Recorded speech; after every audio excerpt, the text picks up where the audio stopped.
वो तो जाट संस्था का चुनाव है। दुर्भाग्य की बात है कि दो ही घरों ने, दो ही व्यक्तियों ने समाज की परवाह नहीं की। दो धड़े बन गए हैं और आपस में ही साठगांठ कर दी, तो क्या है? हाँ, ये देखो दुर्भाग्य की बात है कि समाज के अंदर राजनीति करना ये अच्छी बात नहीं।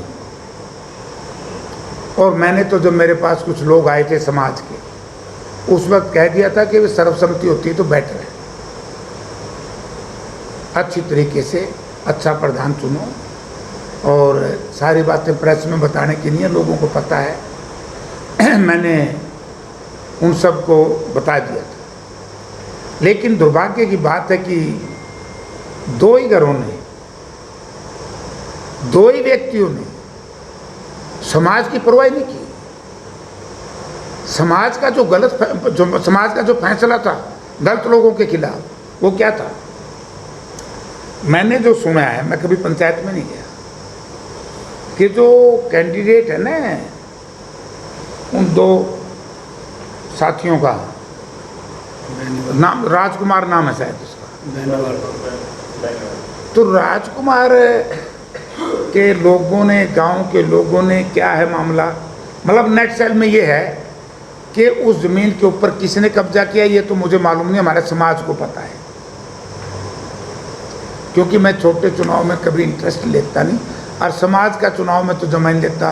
ये तो समाज के लोगों का काम है, जो हमारे बुद्धिमान लोग हैं, पढ़े लिखे लोग हैं, वो आपस में बैठ के फैसला करें। लेकिन मैंने सुना है कि कोई इस तरह की 2-3 बार जब बलवान सिंह कोटड़ा प्रेसिडेंट होते थे, उस ज़मीन को छुटवाने का प्रयास किया इन्होंने या इनके परिवार के लोगों ने या गांव के लोगों ने, उस ज़मीन को छोड़ने से मना कर दिया। और देखो कितना अहंकार है हमारे मित्रों में, दोनों में।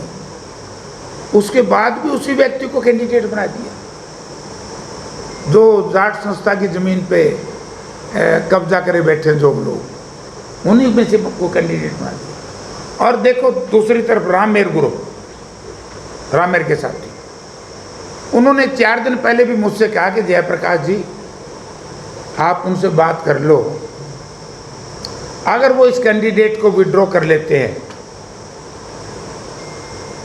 ये क्या नाम उसका, राजकुमार को, जिनके ऊपर यार है कि भाई इन्होंने कब्जा करके है, और ज़मीन छोड़ देते हैं, और ज़मीन का जो किराया भाड़ा जो भी लेते हैं, ये ठेका दे देते हैं, तो हम विड्रॉ कर लेंगे। हमने संदेश उनके पास भिजवाया है, क्यों तुम लटम लटे हो रहे हो, लोग इसको वोट नहीं देना चाहते भाई, इसको विड्रॉ कर लो, सारा समाज के लोग हम मिल बैठ के कर लेंगे।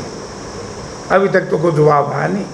लेकिन ये चुनाव नहीं होना चाहिए था, ये कुछ लोगों की हठधर्मी की वजह से, अहंकार की वजह से ये समाज के ऊपर चुनाव थोपा गया।